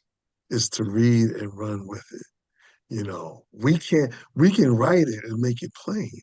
Right. Okay, that's what we do. Right. But to get people to be motivated to read and run, we can't do that. That has to be placed on their hearts by God to read and run. So Absolutely. Yep. Because if you don't have the motivation to act on what God is speaking to you. I have another question for you guys. What has God placed in your heart that you have not yet acted upon? So, what is it that the Lord is speaking to you that you're not responding to? right. See, sometimes you have to get real honest with yourself because God is not slack in his promises. Mm-hmm. We just don't respond. Mm-hmm. We're the problem. It's not God. God has always been there. God said, I've been here all the time. Standing right here. What are you doing? I'm right here, right next to you. What's wrong with you? What's going on? What do you want me to do? You want me to send fire down? You want me to rain on the fleece one night and then rain on the ground the next? I mean, what do you want me to do? I've been I I've been I've think been standing right here all the time. yeah, I think it's great that God called Moses at 80 Yes. on the backside of the mountain to go lead the people out of bondage. I Yep. think it's great God called somebody at 75, 80 years old to go to do a work like pastoring or preaching or what have you. Because we look at it, oh, that person is too old. I know why is he Mm. considering that? I look at Reverend Edgar Howard, and I'm like, you know, God, Yeah. look at this man, you look now, you showing people that if he can come out of retirement and repath a Right. church and still pastor at 90 something years old, what's our excuse? Well, there are no excuses. We make them up, but there are no excuses. There are none. I mean, anything you can make up an excuse for anything, Hmm. right? I mean, all you have to do is think about it, and you Hmm. can create an excuse for anything, you know. Yeah. Um, Well, it, Moses did that too it before he rained today. before. It rained today. So because it Hmm. rained today, I can't do matters of faith because it rained today. Right. I can't. It rained. Right? Hmm. So anything, right, can become an excuse or it can become the motivation. Depends upon how you look at it. Hmm. You have to I, see. I work I I work in a tough environment with kids upstate, who it's a District 1 school, um, have serious emotional issues. Some are autistic and what have you. And I don't lie, there have been times when I've been physically attacked, and I said, I'm not going back there. I'm sending my resume out. Mm, But God won't let me leave. He mm, won't let me leave. I've been there 10 years. He won't let me go. mm, And you know what? I built relationships with those kids, you know. Um, yeah, and it's hard getting through to a lot of them. It's hard, it's difficult, it's challenging. But if we don't do it, right, if the call don't do it, right. if I don't tell my story, you know, how are they gonna get the hope that they need to move forward. This may be the only place where they get the love and they get the response of listening and also giving to them in terms of what our stories are. Right. But if you're not called to that, I've seen people come and go, Mm. you know, Yep. Yep. And then, come and go. not hold it against them because they did something, right? Mhm. Because, you know, people who are not in control of their faculties, if you will do some things. And then, the next minute they'll be hugging you Mhm. because that thing didn't mean what it means to you and I, right? Right. That may have been a sign of affection to them. Hmm. And they may not been able to express it any other way. But if you start to take the stuff, it's too much for me. And that's sometimes that's right. People can't take it. But those who can, that there's a special blessing that the Lord has for them. Because that's the ones Amen. that they talked about, the lame, the hort, the Right. pregnant, those who Right. can't help themselves. Then Right. what will take you have to have special called people to work with those individuals that other people cannot. Right. But the, Exactly. the Lord didn't forget about them. The Lord talks about them very specifically. He talks about the Right. lame, he talks about the hurt, he talks about the mentally challenged. The guy that was the guy that was living in the cemetery, Hmm. right? He didn't forget about that guy. Cutting himself and crying Mhm. out. Right. Cutting himself with rocks, all kind of stuff. But the Lord knew who he was, he knew where he was. He never forgot about that man. The Yeah, leper. hmm I came up with something that I wanted to put together, and hopefully, maybe I hope God allowed me to complete it. It was called Faith Healing Trauma, Hmm. because we all have our fair share of trauma, past trauma, present trauma. Right. We all suffer from PTSD, and that's what our faith does. It helps us to heal the traumas and to move on in Yes. life, write the vision and make it plain. Faith, healing, trauma. Letting these young people know that faith can heal the trauma. It's not all in the medication. Yes. Yeah, it's not all in the diagnosis, that the doctors give you. Yeah, we've all been traumatized to a certain extent, but we all need faith that, the just shall live by faith. Isn't that the scripture? Yes. The just shall live by his. Right. And by the way, I backed that scripture up in my sermon with Romans, where Paul says the just shall live by faith, because it's not new.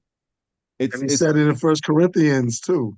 absolutely because it's Hmm. it's it's it's what it's who we are, right?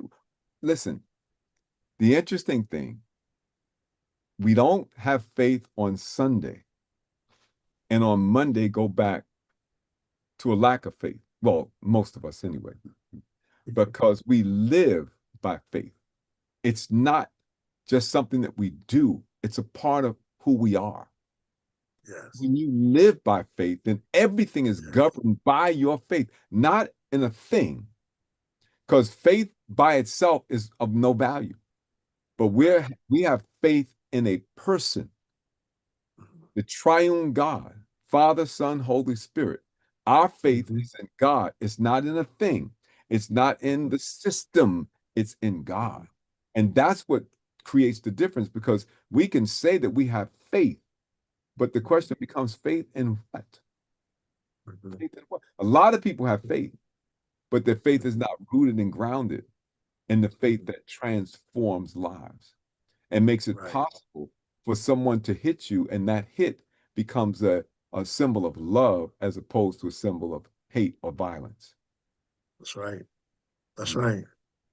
The Jesus hate- took the worst beating any man could have ever taken, Mhm. and he had the power to kill everyone around that cross. Yep. Think about it. To give him lights out and come down, but he stayed there, Right, died right, because he knew he had the power to die and to be risen from the dead, the power to raise himself up. You know, right. so And that's the mark of real power, having it and not using it. or Just having it and using it to get back up again. right. Well, I mean, think about it, right? Because some people have the position power and they use that position power to destroy others. But real power is knowing that you have the authority to do it and not exercising that authority, but rather extending a hand of help to help that person up, not push them back down. It's That's good. real power. That's real power. It's real power. That's Yes. right. Because other than that, then you're just, I remember when I was in the insurance industry so many years ago, but my manager said to me, he said, when I became a sales manager, he said, Lauren, there are two types of leaderships. One is position leadership. The other is influence. So you have the position and you can command and demand things, and people will do it because you have the position. But if you have influence, they'll do it because they want to. So, Wow. Yeah. so That's which deep. one are you going to be? And Right. I never forgot it. I never forgot Uh, it. yeah. Everyone who worked for me. I remember one young, and by the way, I was training them to build their own businesses. They were not my subordinates per se.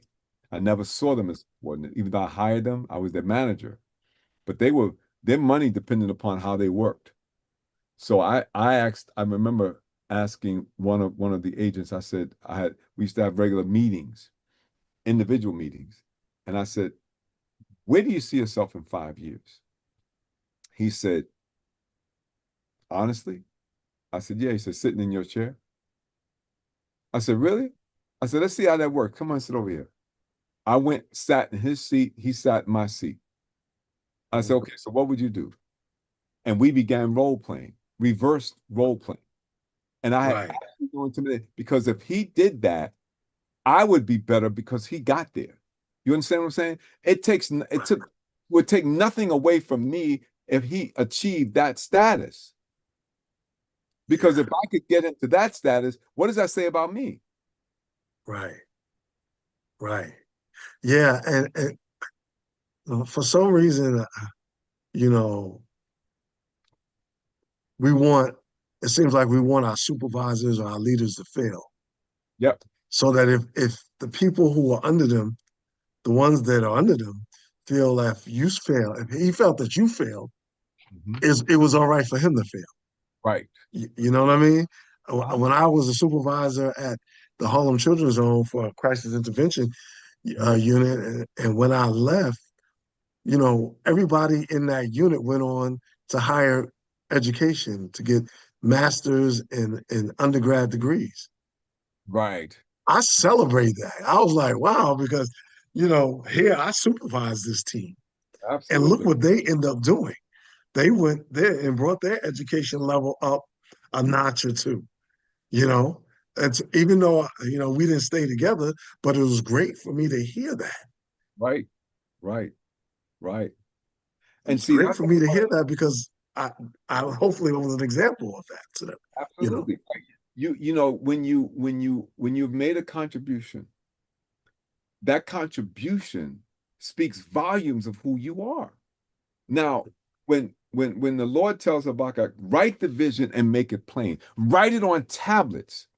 That means that not only that person, but anyone who reads it can run with it. right? So when you That's write right. this book, this book, Hmm. when I write this book, right? Hmm. These are Hmm. words that can last a lot longer than we can when Right. we're They'll be gone. here when we're gone. Absolutely. And so somebody will read it and say, you know what? I was inspired by that. And Mhm. suddenly we have put it on tablets, and Mhm. whoever gets it runs with it, That's right. That's runs right. with it. And that's what, That's right. isn't that the directive that we were given to Mhm. write, make it plain? So the instruction was given to Habakkuk, but it doesn't exclude us. It Mhm. includes us because the word is inclusive. It's not exclusive, it's inclusive. That's why when we talk about that great crowd of witnesses that no man can count, that is as inclusive as it gets. We're Mhm. all trying to get there, right? So we need to make contributions to that end, Yeah. So writing it, everybody, you're listening. If you got something in you that you haven't written, write it. Mhm. I don't care. I don't care if it's a sentence. Write the sentence down. Write it Mhm. down. If it's a sentiment, in other words, if you've been feeling something about someone that you haven't said, write it down. Mhm. I sleep with a pad next to my bed. Mhm. That's And if right. I get a thought in the middle of the night, I wake up and write it down because I won't remember the next day. I'll think it was a dream and it will be gone. So I write, Mhm. I've been doing that for years. I told my sanction, I told the church yesterday, I carry index cards everywhere I go. Mhm. Dr. Dr. Ratliff, Mhm.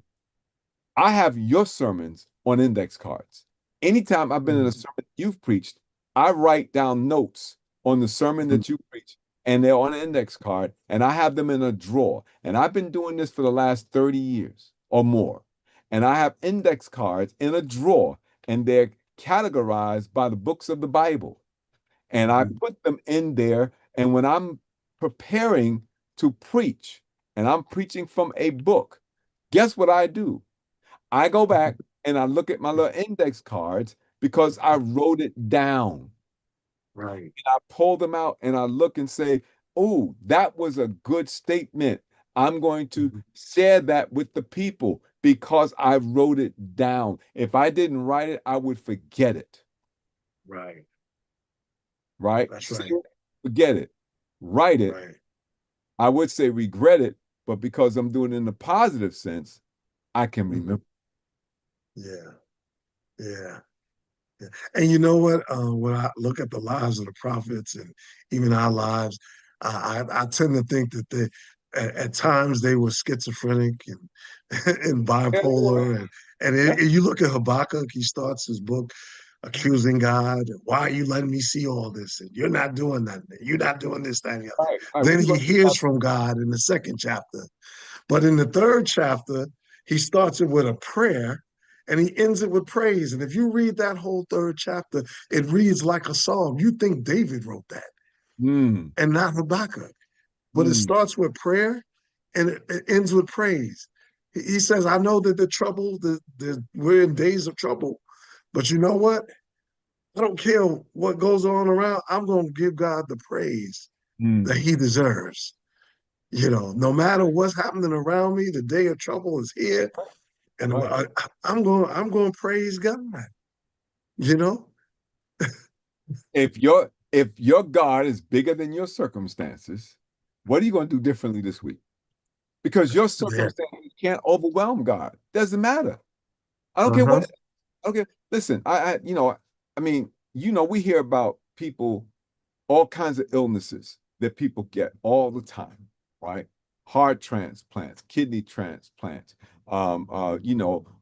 Listen, we're about to hear about brain transplants and things of that nature. But God is able to do exceedingly abundantly above all that we could ever ask or think. If you really believe that, then you Mhm. need to act like it. Right. You need to act like it.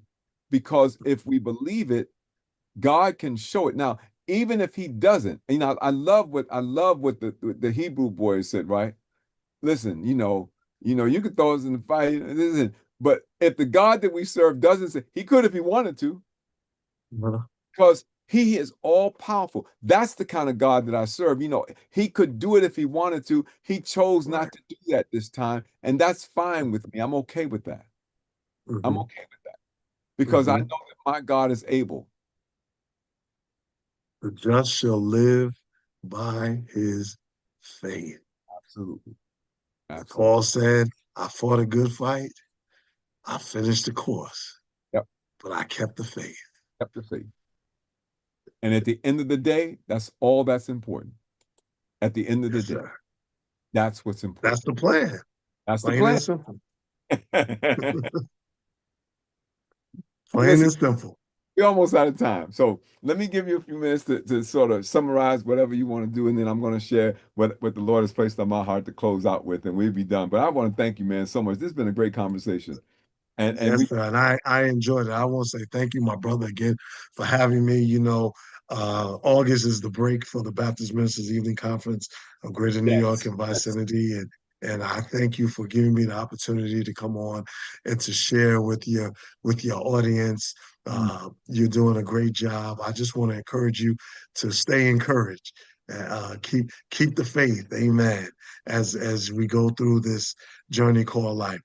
Listen, beloved, like I said, the faith is the only thing that we will leave this earth with. We're great starters, but unfortunately, we're poor finishers. You know, we get married, we get divorced, we start jobs, we quit. you know, we give up, and we give up easy. But the plan is to stand on the watch, like Habakkuk. Go to that watchtower and listen to hear God's voice. And after you hear that voice, write the vision, make it plain, and pray that those that read it will run with it.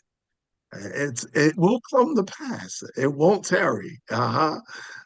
He said it will come to pass, and it sounds like almost a contradiction when he says, "Wait on it," Right. but when it comes, it won't tarry.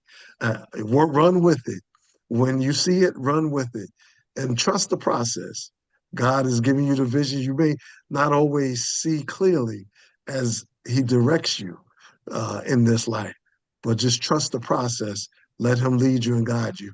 And like Paul said, now we see through a glass dimly, but then we will see clearly, and we will know what it is that God is leading us to. God bless you. Thank you, my brother. I appreciate you. Stay right there. Don't you dare move. Oh, you know, all too often we set out to accomplish something with the best of intentions, but with very little planning to go back or to back up those intentions. We have the desire, we have the energy, we have the enthusiasm, we even have the vision, but we don't have the plan. We work hard and still have very little to show for it. We're busy without being productive. We're moving without making progress. We're active without being effective. Listen, sometimes the problem isn't that we do not have faith. The problem is that our faith lacks direction. It's more like a dream than a vision. And there's a difference between having a dream and having a vision. A dream can remain in your head, but a vision demands movement. When God gives you a vision, He doesn't expect you to sit around admiring the vision. He expects you to act on it. He expects you to get moving. That's why the Lord told Habakkuk, write the vision and make it plain. In other words, get it out of your head and put it where you can see it. Write it down, make it clear, give it direction, give it purpose, and then give it legs and start running. You can't talk about this faith. You must live this faith. That's the plan, plain and simple. Let me pray for you. Heavenly Father, thank you for the vision you have placed before us. Help us to write it and make it plain and have the faith to run with it. When the vision tarries, teach us to wait without giving up. Give us courage to trust your plan, follow your purpose, and live by faith. In Jesus' name, amen. I want to thank you, my brother, Reverend Thank Dr. you. If I know how busy your schedule is, and yet you found time, even I know it's Oh, August, so we scheduled this right to spend two yes, hours sir. with us at the Matters of Faith radio show. I appreciate you for that. And you didn't come alone. Thank you, New Uh, Tabernacle Baptist Church and the Monday Night yes. Conference for supporting your Thank pastor. you, New Tabernacle. I Thank you, appreciate Baptist Minister Evening Conference. Thank it. you, Lady Ratliff. Has heeded the directive of Habakkuk and written the plan and made it plain, plain and simple. Yes, sir. By the way, Dr. Ratliff, you don't have to wait for me to invite you. You can Uh, reach out to me and invite yourself. All right? oh, All right. thank you. And Don't forget. thank you for reading the book. Oh no, it's my pleasure. I've read it, man. It's a little tough sometimes because I got a lot of stuff. I got another book one of my friends wrote, and it's Rewire Your Brain. Uh-huh. Rewire Your brain. Uh, So right. I read a lot. So, Uh, sometimes I learned when I was in undergrad to read for intent. You have to read every word, but I can get the gist of everything if I read it like Evelyn Wood taught me how to read. You remember that Evelyn Wood speed reading course? I did that. yeah, I remember. I did. That never worked for me though. Oh, it worked for me. I had to master it because Okay. when I went to just this is an aside, I'm gonna get back to my closing in a minute. But when I went to seminary, I'm glad I learned to do that because it was literally for me because I've only taken business courses and regular academics. Going to seminary was like a new language I had to learn. And Yes. they pile books on top of books on top of books, That's and I right. have to get through all of that. So I learned how to do that like this. Oh wow. Anything within your fingers, that's what you read. Wow. And I could read Wow. a page in about a minute. Uh, I sat in my car this morning and read your book. oh On wow. the side of the street parking. I sat in the car and read your book. It took me an hour and a half Wow. from Well, 8 to thank 9. you. Thank you. So thank you. Thank you. I love the book. It's great. That's what I told you, man. You did a great job. I appreciate it. So Bless listen, you. don't forget our sponsors and advertisers. The JLR Company and J. Lauren R. Consulting LLC. Those are my companies. For all your church and personal financial needs, call 718-328-8096, 718-328-8096, or email us at jlaurenr@jlr.llc. That's JLORNR@jlr.llc. And ask about the Integrity Health Plan program. I talked about that. But if you're an employer in particular, you need to know about this health program. It's not about the castle. It's always about the kingdom.